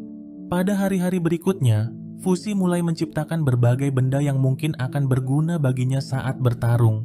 Pioran lantas mendapatkan sebuah ide. Ia mengajak Fuzi ke sebuah pulau tak berpenghuni yang dipenuhi oleh berbagai jenis hewan. Pioran yakin kalau Fuzi bisa memperkuat diri di sana. Pada keesokan harinya, mereka pergi ke pelabuhan untuk menyeberang ke pulau tersebut. Seorang gadis kemudian dengan baik hati memandu mereka menaiki sebuah kapal. Tapi saat masuk ke dalamnya, mereka berdua langsung dipisahkan dan dimasukkan ke dalam tahanan. Ternyata gadis itu telah menjebak mereka berdua. Tangan Fuzi kemudian dicap untuk menandakannya sebagai tahanan. Namun, tanda itu segera hilang karena kemampuan regenerasinya. Fuzi dan para tahanan lainnya kemudian dibawa ke sebuah pulau bernama Jananda. Saat tiba di pulau itu, gadis yang menjebak mereka langsung membawa Fuzi ke suatu tempat. Fuzi kemudian menanyakan di mana Pioran berada. Gadis bernama Tonari itu lantas mengatakan kalau wanita tua itu sudah diurus oleh orang lain, tapi ia tak tahu bagaimana kondisinya saat ini. Jawaban itu seketika membuat Fuzi sangat kesal dan ia pun pergi kabur darinya. Ia lalu mencari Pioran dan berhasil mencium baunya dari balik sebuah tembok yang sangat besar. Fuzi lalu coba memanjat tembok itu hanya dengan bantuan tombak, tapi ia malah terjatuh hingga membuat tubuhnya hancur. Ketika dirinya sedang beregenerasi, Tonari dan teman-temannya secara kebetulan melihatnya. Belum mau menyerah, Fuzi lalu hendak memanah seekor burung agar ia bisa berubah menjadi burung itu. Tapi salah satu teman Tonari yang bernama Mia langsung menghentikannya. Karena burung yang hendak dipanah oleh Fuzi adalah hewan peliharaan Tonari. Tonari lalu mengatakan kalau usaha Fuzi untuk mengeluarkan Pioran dari sana akan sia-sia. Karena faktanya, pulau ini adalah tempat bagi para kriminal yang tidak bisa ditangani. Tidak ada yang bisa keluar setelah masuk ke dalam pulau ini. Mengetahui hal itu lantas membuat Fuzi sangat marah dan kesal. Apalagi di saat melihat Tonari yang seakan merasa tidak bersalah. Kendati demikian, masih ada satu cara jika ingin keluar dari pulau ini, yaitu dengan mengikuti pertarungan hidup dan mati di sebuah arena. Pada keesokan harinya, banyak orang telah berkumpul untuk mengikuti turnamen tersebut. Selain menjadi hiburan, pemenang turnamen ini juga akan memiliki kendali penuh atas pulau ini, dan semua permintaannya akan dikabulkan. Dengan kata lain, pemenang dari turnamen ini akan menjadi raja. Setelah mengetahui itu, Fuzi pun setuju untuk mengikutinya. Sesaat kemudian, semua peserta turnamen dipanggil masuk ke dalam arena. Di saat itu juga, para peserta langsung saling membunuh satu sama lain. Fusi pun hanya bisa terpaku menyaksikan apa yang sedang terjadi. Semua penonton kemudian bersorak-sorai ketika seorang pria berhasil menjadi satu-satunya yang berdiri di arena. Namun, semuanya seketika terdiam ketika melihat Fusi yang berjalan perlahan ke dalam arena. Pria itu kemudian langsung melemparkan sebuah kapak yang tepat menancap ke kepala Fusi. Tapi Fusi masih bisa berdiri. Hal itu kemudian membuat semua orang sangat terkejut. Sementara Fusi malah merasa sangat dilema dan tak tahu harus melakukan apa. Karena semua orang akan melihatnya sebagai makhluk yang abadi. Jika ia berpura-pura mati, maka dirinya tidak akan bisa memenangkan turnamen ini. Pria itu lalu kembali menghujamkan berbagai senjata ke tubuh Fusi. Tapi apa yang terjadi selanjutnya sungguh membuat semua orang sangat tercengang. Fusi masih hidup dan bahkan berdiri. Hal itu kemudian membuat pria itu sangat ketakutan. Ia kemudian memutuskan untuk berpura-pura mati agar bisa menghindari pertarungan dengan Fusi. Atas kemenangan itu, semua orang tiba-tiba menjadi sangat baik kepada Fusi dan berusaha mencari perhatiannya. Melihat situasi itu, Tonari dan komplotannya lalu menggunakan kesempatan itu untuk meraup keuntungan. Mereka mulai menagih bayaran kepada siapapun yang ingin berbicara dengan Fusi, dengan dalih bahwa Tonari adalah orang yang menemukan Fusi pertama kali. Tonari menjelaskan kalau orang-orang itu hanya ingin meraih kesempatan dengan mendekati Fusi, karena Fusi kemungkinan besar akan menjadi kepala pulau ini. Tapi Tonari sebenarnya tidak ada bedanya dengan mereka. Ia juga ingin menggunakan Fusi agar bisa pergi meninggalkan pulau ini. Setelah itu, Tonari dan teman-temannya kemudian mengajak Fusi berkeliling pulau. Langkah mereka lalu terhenti di sebuah tempat, di mana Fusi melihat 3 mayat yang tergantung di tempat umum. Tonari menjelaskan kalau mereka adalah para pencuri. Tidak ada larangan untuk membunuh di pulau ini. Dan hal itu sudah menjadi sesuatu yang lumrah di sini. Fusi pun tidak memahami bagaimana mereka bisa bertahan di tempat seperti ini. Tonari mengatakan kalau mereka tidak ada pilihan lagi, karena siapa saja yang mencoba kabur dari pulau ini akan dibunuh ketika tertangkap. Awalnya, pulau ini dikelola oleh 3 negara untuk mengurung para penjahat. Tapi karena penghuninya sudah terlalu banyak, tempat ini tak bisa dikendalikan lagi. Para tahanan kemudian mengambil alih pulau ini. Sementara pengelola kini hanya bertugas untuk mengawasi pulau dan melintasi laut untuk membawa tahanan baru. Melihat bahwa semua tahanan di pulau ini bisa hidup dengan normal, Fusi lalu bertanya kenapa Pioran ditahan. Tonari lalu memberitahukan kalau Pioran adalah seorang penjahat yang kejam. Rumornya, Pioran telah meracuni 10 orang saat berada di Yanome. Fusi pun cukup terkejut mengetahui hal itu. Tonari kemudian mengaku bahwa seseorang telah membujuknya agar menggiring mereka berdua masuk ke dalam kapal menuju Jananda. Fusi yang tidak mau mendengar apapun lagi kemudian pergi meninggalkan mereka. Pada malam harinya, seorang wanita misterius mendatangi Fusi yang sedang tertidur. Ia kemudian melakukan hal aneh yang sedikit menjijikan terhadap Fusi. Pada keesokan harinya, babak kedua turnamen pun sudah dimulai. Tampak seorang wanita yang dengan sangat brutal membantai setiap orang yang ada di dalam arena. Sebagai pemenang babak kedua ini, wanita itu akan berduel di final dengan Fusi atau lawannya yang akan bertarung sebentar lagi. Namun, Fusi tak kunjung muncul padahal pertandingan akan segera dimulai. Ternyata, Fusi saat ini masih terus berusaha memanjat dinding di mana Pioran ditahan. Tapi ia selalu terjatuh setiap kali mencobanya. Fusi kemudian mencoba cara lain untuk masuk dengan menggali sebuah lubang. Namun tiba-tiba, seekor tikus tanah menggigitnya. Fusi yang terkejut kemudian langsung menggigit tikus itu sampai mati, yang kemudian membuatnya merasa sangat bersalah. Di waktu yang bersamaan, Fusi menyadari kalau tikus itu telah menggali sebuah lubang. Ia kemudian berubah menjadi tikus itu dan berharap dirinya bisa masuk ke dalam lubang itu. Sebelum ia masuk, burung milik Tonari tiba-tiba mencengkeramnya dan membawanya pada Tonari. Mereka lalu pergi ke arena untuk mengikuti babak yang kedua. Lawan Fusi kali ini adalah seorang mantan prajurit yang cukup kuat. Tidak seperti sebelumnya, Fusi kali ini berusaha melindungi dirinya dengan berbagai benda yang diciptakannya. Walaupun Fusi sudah memintanya agar menyerah saja, tapi pria itu sama sekali tidak menghiraukannya. Fusi yang tak ingin melukainya kemudian berusaha untuk membuatnya ketakutan. Tapi usaha yang ia lakukan berakhir sia-sia, dan pria itu malah semakin menantangnya. Hal itu lantas membuat Fusi sangat kebingungan. Ia tidak tahu harus berubah menjadi apa lagi untuk membuatnya merasa takut. Di tengah kekalutannya, Fusi tiba-tiba mengingat sosok Parona. Dan secara mengejutkan, ia seketika berubah menjadi gadis itu. Di saat pria itu hendak menyerangnya, Fusi dengan cepat menghindar dan langsung menendangnya hingga membuatnya terkapar. Semua penonton pun langsung bersorak-sorai atas kemenangan tersebut. Setelah pertarungan itu, Fusi akhirnya menyadari kalau Parona sudah meninggal. Karena itulah ia bisa menggunakan wujudnya. Hal itu lantas membuat Fusi sangat bersedih. Ia kembali mengingat kebaikan Parona yang telah banyak membantunya.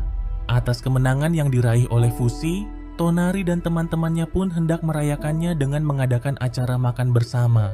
Tapi Fusi yang masih terpukul atas kematian Parona memutuskan untuk pergi menyendiri.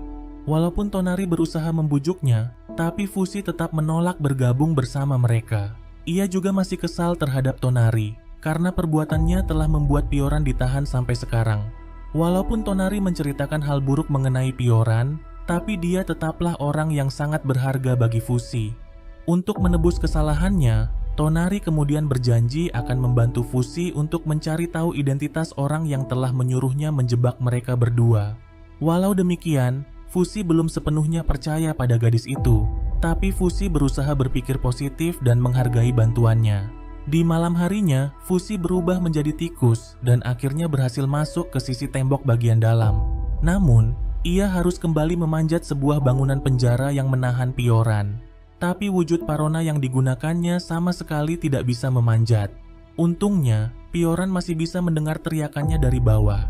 Setelah memberitahukan bahwa Parona sudah mati, Pioran pun sangat menyesali apa yang terjadi pada gadis itu. Ia kemudian meminta Fusi untuk segera pergi dari pulau ini tanpa dirinya, karena mustahil baginya untuk bisa keluar dari tempat ini. Jika ingin menghormati kematian Parona, Pioran lalu meminta Fusi untuk pergi membantu orang-orang lemah seperti yang dilakukan oleh Parona.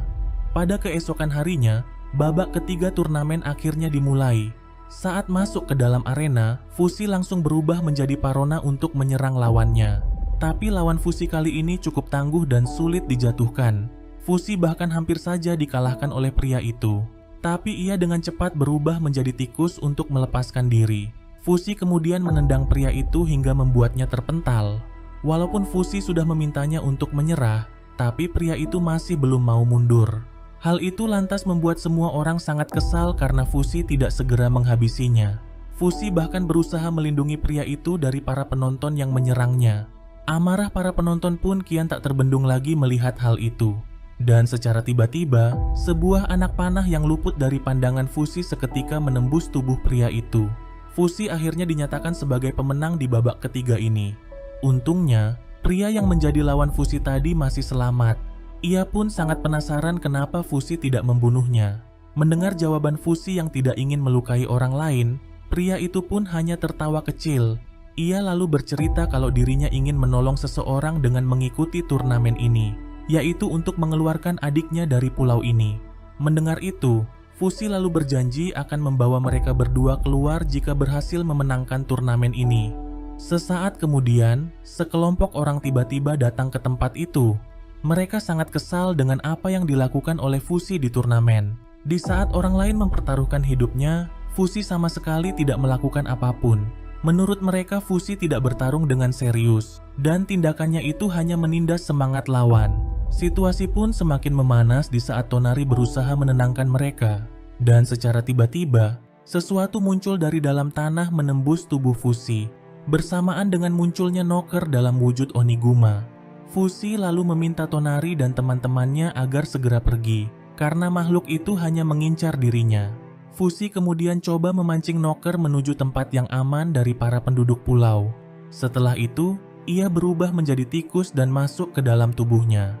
Tapi sayangnya, makhluk itu dapat dengan mudah mengeluarkannya. Ketika Fusi hendak diserang, Tonari dan teman-temannya tiba-tiba datang menyelamatkannya. Para penduduk pulau juga ikut membantu menahan makhluk itu.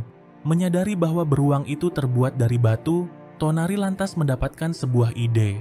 Mereka mulai menyerang beruang itu menggunakan anak panah yang telah diikat dengan bahan peledak. Dengan kemampuan memanah Parona, Fusi kemudian berusaha membidik sebuah celah ke dalam tubuh makhluk itu. Usaha dan kerjasama mereka akhirnya berhasil mengalahkannya. Fushi juga berhasil mendapatkan kembali wujud March dan Oniguma yang dicuri darinya. Atas bantuan Tonari dan teman-temannya, pandangan Fushi terhadap mereka pun mulai berubah. Di malam harinya, Fushi akhirnya bersedia untuk makan malam bersama mereka. Tonari dan teman-temannya sangat bersemangat mendengar semua yang diceritakan oleh Fushi, baik tentang Knocker ataupun sosok berjubah hitam yang selalu mengikutinya. Di saat Mia menanyakan impian Fushi, Fushi mengatakan kalau dirinya hanya ingin mengalahkan para Knocker. Sementara Tonari dan teman-temannya bermimpi untuk keluar dari pulau ini dan melakukan sesuatu yang mereka sukai. Seperti Mia yang bermimpi menjadi seorang model, Uroi yang ingin memelihara banyak ternak, Sandel yang ingin menjadi dokter, dan Upa yang ingin membuka sebuah toko. Ketika Fushi menanyakan impian Tonari, gadis itu enggan untuk memberitahukannya. Di saat mereka sedang tertidur, Fushi yang sangat penasaran dengan sebuah buku harian yang selalu dibawa oleh Tonari kemudian membacanya sedikit. Di buku itu, terungkap bahwa impian Tonari sebenarnya adalah membahagiakan semua teman-temannya. Dulunya, Tonari dan kedua orang tuanya menjalani hidup yang bahagia sebagai keluarga. Hingga pada suatu hari, Tonari yang baru bangun pagi mendapati sang ibu yang sudah tidak bernyawa. Pihak gereja kemudian menetapkan bahwa sang ayahlah yang telah membunuhnya. Dan sebagai hukumannya, sang ayah akan dibawa ke Pulau Jananda untuk ditahan. Tonari pun harus segera membuat keputusan yang cepat, antara ikut bersama sang ayah atau hidup sendiri sebagai yatim piatu. Pada akhirnya, Tonari memutuskan untuk mengikuti ayahnya. Tonari percaya kalau ayahnya bukanlah seorang pembunuh. Begitu menginjakkan kaki di pulau, Tonari langsung menyaksikan segala sesuatu yang belum pernah ia lihat sebelumnya, di mana banyak pembunuhan dan penindasan yang terjadi di pulau itu. Orang-orang di pulau itu sangat terobsesi untuk menjadi kepala pulau.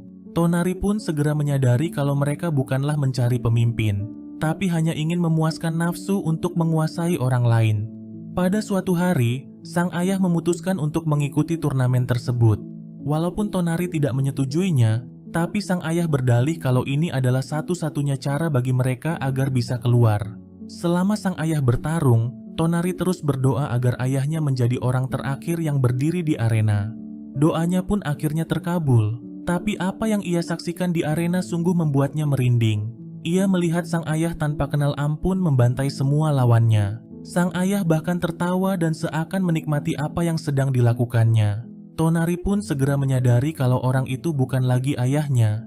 Ia juga mulai percaya kalau sang ayah memang membunuh ibunya. Di saat hendak pergi meninggalkan pulau, sang ayah malah tewas diracun oleh orang-orang yang tidak menyukainya. Tonari yang melihat itu pun seakan tidak peduli dengan apa yang terjadi pada ayahnya. Sejak saat itu, ia mulai menjalani kehidupan seorang diri, hingga akhirnya ia bertemu dengan semua teman-temannya saat ini. Setelah beberapa tahun, Tonari mulai bekerja di kapal pengantar para tahanan baru. Ia berpikir kalau itu adalah satu-satunya kesempatan untuk meninggalkan pulau. Namun, Tonari segera menyadari kalau orang di luar pulau tidak begitu menyambut dirinya. Hal itu kemudian membuat Tonari kehilangan semangatnya untuk meninggalkan pulau. Sampai ketika dirinya berusia 14 tahun, di mana ia bertemu dengan Fushi untuk yang pertama kalinya. Seorang wanita kemudian memintanya untuk membawa Fushi ke Jananda. Wanita itu mengatakan kalau Fushi bisa mengubah nasibnya dan seluruh orang-orang di Jananda. Apa yang dikatakan oleh wanita itu ternyata benar. Semua orang sangat terpukau dengan kemampuan yang dimiliki oleh Fushi. Tonari pun mulai yakin jika Fushi bisa mengubah takdir orang-orang di Jananda. Dengan keahlian memanjat March, Fushi akhirnya berhasil masuk ke dalam ruang tahanan Pioran. Kedatangannya lantas membuat Pioran sangat bahagia. Fushi kemudian memberitahukan bahwa ia akan segera mengeluarkan Pioran setelah dirinya berhasil memenangkan turnamen. Beberapa saat kemudian, babak final turnamen pun akan segera dimulai, dan yang menjadi lawan Fushi adalah wanita misterius yang pernah mendatanginya saat tertidur. Ketika melihat wajah wanita itu, Fushi langsung mengingat kalau wanita itu ternyata adalah Hayase, orang yang telah membunuh March. Kemunculannya lantas membuat Fushi dibakar rasa amarah. Tanpa banyak bicara, ia kemudian berubah menjadi Oniguma dan menyerang wanita itu. Tapi wanita itu bisa dengan mudah menghindar dan bahkan menyerang balik Fushi. Setelah itu, Fushi mencoba wujud Parona untuk melawannya. Hayase lantas mengatakan kalau Parona adalah hadiah yang ia berikan kepada Fushi Ia kemudian mengaku bahwa dirinya lah orang yang telah membunuh Parona. Bahkan, ia telah menghabisi semua orang yang ada di Ninana. Mengetahui semua itu lantas membuat Fusi tak bisa lagi membendung rasa amarahnya. Dan untuk yang pertama kalinya, ia memiliki niat untuk membunuh. Dengan segenap rasa amarahnya, Fusi kemudian menyerang Hayase secara bertubi-tubi.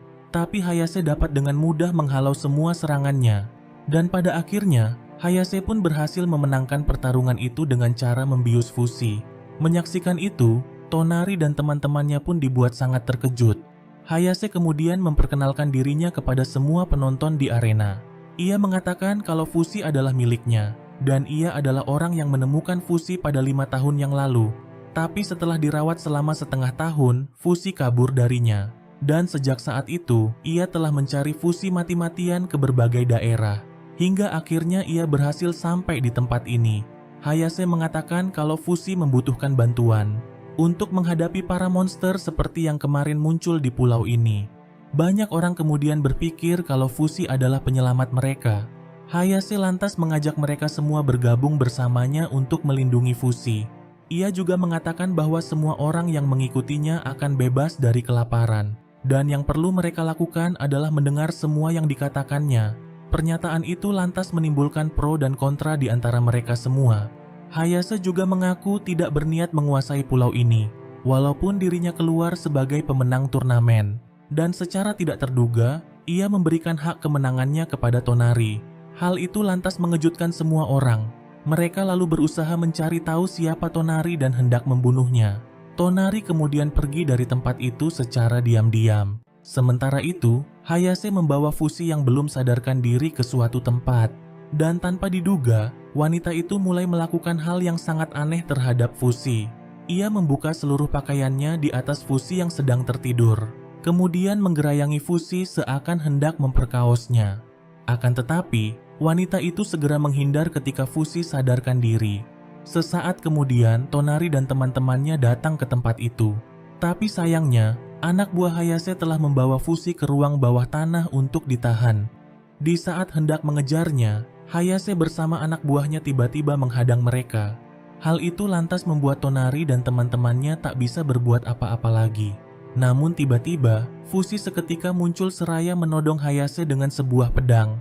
Ternyata, yang dibawa oleh anak buah Hayase sebelumnya hanyalah sebuah wadah kosong. Sesaat sebelum dirinya dibawa, Fusi dengan cepat berubah menjadi tikus meninggalkan tubuh manusianya. Ia kemudian menyelinap mendekati Hayase sebelum berubah kembali menjadi manusia. Fusi kemudian meminta Hayase agar membiarkan Tonari dan teman-temannya pergi dari pulau ini. Dan sebagai gantinya, ia akan tinggal bersama dengannya. Hayase pun langsung menyetujui tawaran tersebut. Selain teman-temannya, Tonari juga diizinkan membawa 700 orang ikut bersamanya. Dan ia sendiri yang akan memilih mereka. Tonari mengatakan bahwa ia hanya akan membawa anak-anak yang berusia 7 tahun ke bawah. Walaupun keputusannya ditentang oleh banyak orang, tapi Tonari menegaskan bahwa setiap anak berhak mendapatkan kehidupan yang lebih baik di luar pulau. Kata-kata itu seketika membuat semua orang terdiam. Para orang tua kemudian hanya bisa merelakan kepergian anak-anak mereka untuk mendapatkan kehidupan yang lebih baik. Selain anak-anak, Pioran juga akan ikut bersama mereka. Tapi ketika kapal yang mereka tumpangi baru saja berlayar, Tonari tiba-tiba berubah pikiran. Ia secara diam-diam kembali ke pulau untuk menyelamatkan Fusi. Tonari bahkan tidak memberitahukan kepergiannya kepada teman-temannya. Ia berpikir kalau Fusi juga layak mendapatkan masa depan yang baik seperti yang mereka inginkan. Sementara itu, para anak buah Hayase memasukkan Fusi ke sebuah lubang yang dalam agar ia tidak kabur. Sesampainya di pulau, Tonari kemudian coba membebaskan Fusi dari dalam lubang tersebut menggunakan sebuah tali. Akan tetapi, Fusi ternyata sudah lebih dulu keluar dari sana.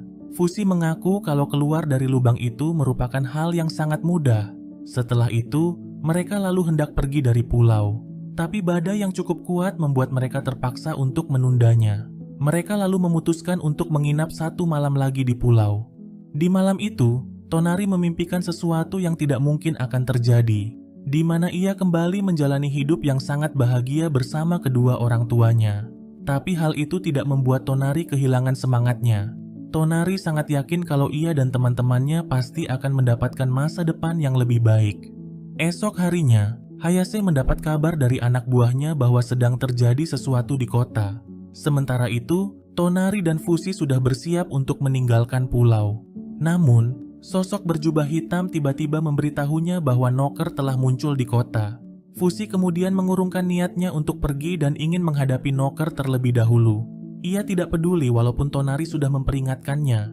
Sesampainya di kota, Fushi melihat sesuatu yang belum pernah ia lihat sebelumnya, di mana para mayat-mayat kembali hidup dan menyerang para penduduk pulau. Ternyata, para Noker telah mengambil alih tubuh para penduduk pulau yang sudah mati dari lubang pembuangan mayat. Banyaknya jumlah mereka lantas membuat Fushi sangat kewalahan untuk menghadapinya. Tapi untungnya, Tonari akhirnya datang untuk membantunya. Dan tanpa diduga, Mia dan yang lainnya juga kembali ke pulau untuk membantu mereka. Hal itu lantas membuat Tonari sangat terkejut dan tak mengerti kenapa mereka kembali. Menurut teman-temannya, lebih baik mereka tinggal bersama daripada harus meninggalkan satu orang di belakang. Mereka kemudian bekerja sama menghabisi para mayat hidup tersebut. Tapi naasnya, Noker yang berada di dalam tanah tiba-tiba menjerat kaki Upa. Makhluk itu kemudian masuk ke dalam tubuhnya dan mulai menggerogotinya. Di saat Mia hendak membantunya, Upa yang telah dikendalikan oleh Noker tiba-tiba menghujamkan sebuah tombak ke tubuh Mia. Sontak saja hal itu sangat mengejutkan mereka semua. Menyadari bahwa para Noker berada di dalam tanah, Fushi lalu segera menyuruh teman-temannya untuk pergi mencari tempat perlindungan. Mereka pun tak punya pilihan lagi selain meninggalkan Upa yang sudah berubah. Walaupun sudah berada di tempat yang aman, tapi Tonari masih belum tenang. Mereka sangat panik melihat Mia yang terluka parah. Fushi kemudian coba menciptakan segala sesuatu yang pernah ia sentuh. Tapi tidak ada satupun yang bisa digunakan untuk menyelamatkan Mia. Mereka semua merasa sangat dilema dan tidak tahu harus berbuat apa. Situasi ini lantas membuat Fushi merasa sangat bersalah. Ia menyadari bahwa dirinya bahkan tak pernah menyelamatkan satu orang pun. Fushi lalu pergi untuk membuat Upa beristirahat dengan tenang. Namun di saat ia hendak menghujamkan pedangnya, Fushi tiba-tiba mengingat senyuman gadis kecil itu, yang kemudian membuatnya berhenti dan tak sanggup untuk menghabisinya. Dan tiba-tiba saja, Noker langsung menggunakan kesempatan itu untuk menyerang Fushi. Melihat itu, Tonari dan teman-temannya kemudian hendak membawa Mia pergi menjauh. Tapi sialnya, Noker kembali muncul dari tanah dan kali ini menjerat kaki Uroi. Uroi lantas meminta Mia dan Sandel agar segera pergi, sementara dirinya yang akan mengurus Mia. Dengan berat hati, keduanya lalu pergi dari tempat itu. Menyadari bahwa dirinya dan Mia tak mungkin selamat lagi, Uroi kemudian langsung memotong tangannya untuk melepaskan diri. Setelah itu, ia meminta Fushi agar berubah menjadi tikus. Kemudian melemparnya ke udara agar dibawa pergi oleh burung milik Tonari. Sementara itu, Uroi hanya bisa pasrah menanti kematiannya.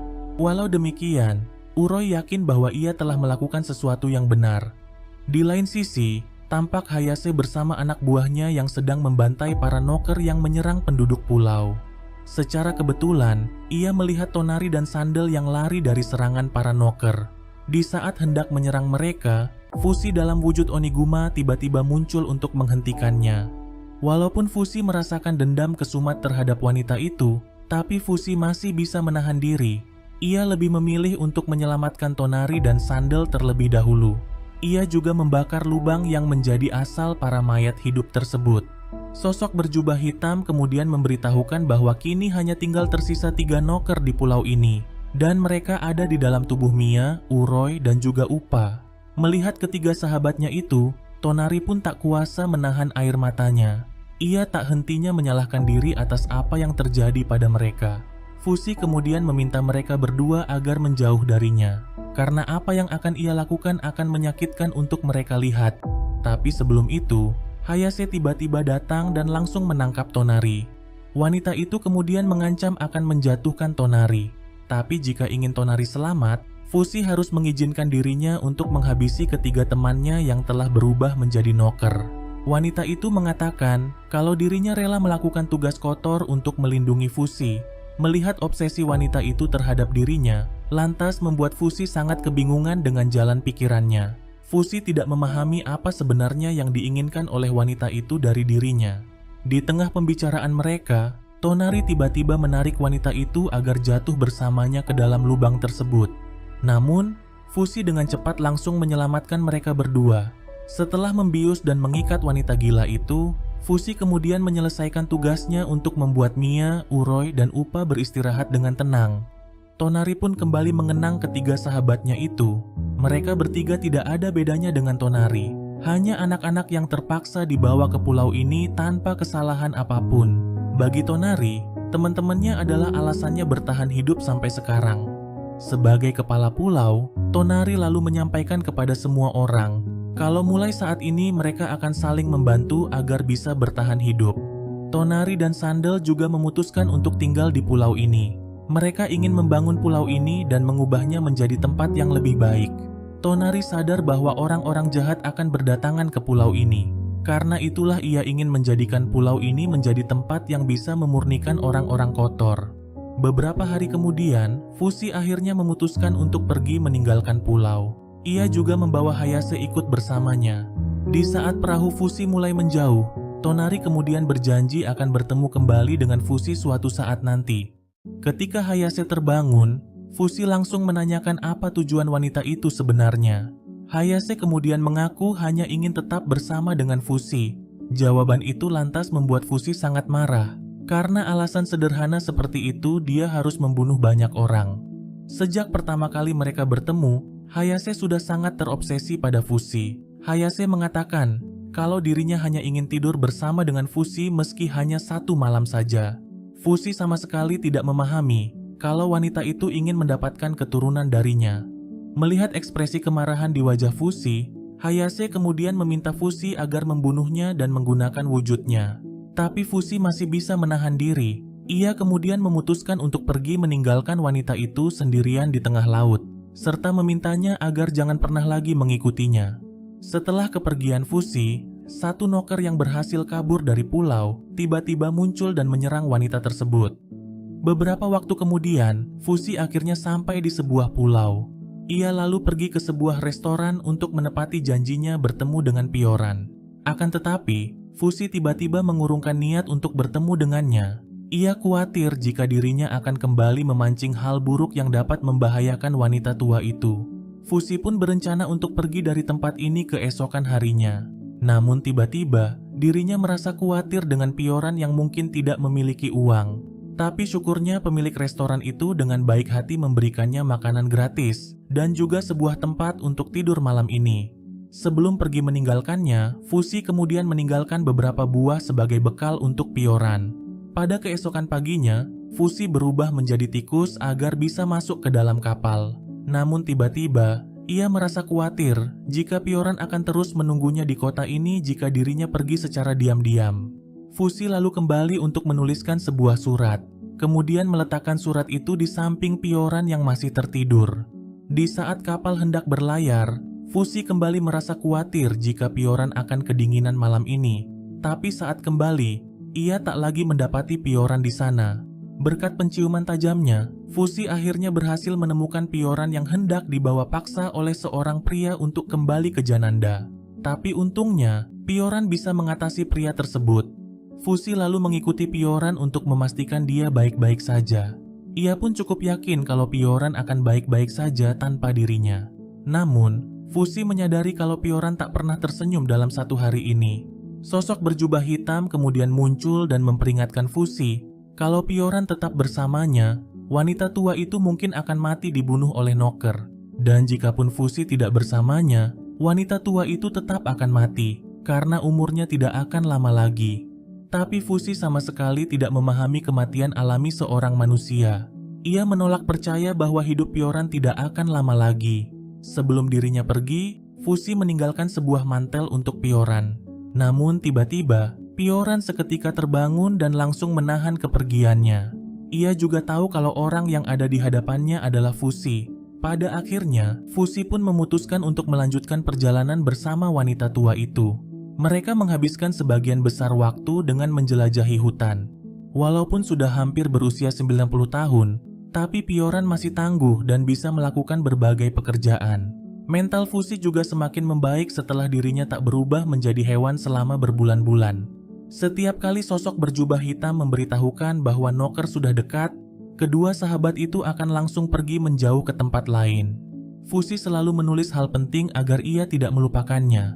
Di saat Fusi iseng menanyakan apa keinginannya, Pioran berkelakar kalau ia ingin kembali menjadi muda, agar dirinya bisa memberikan banyak bantuan kepada Fusi.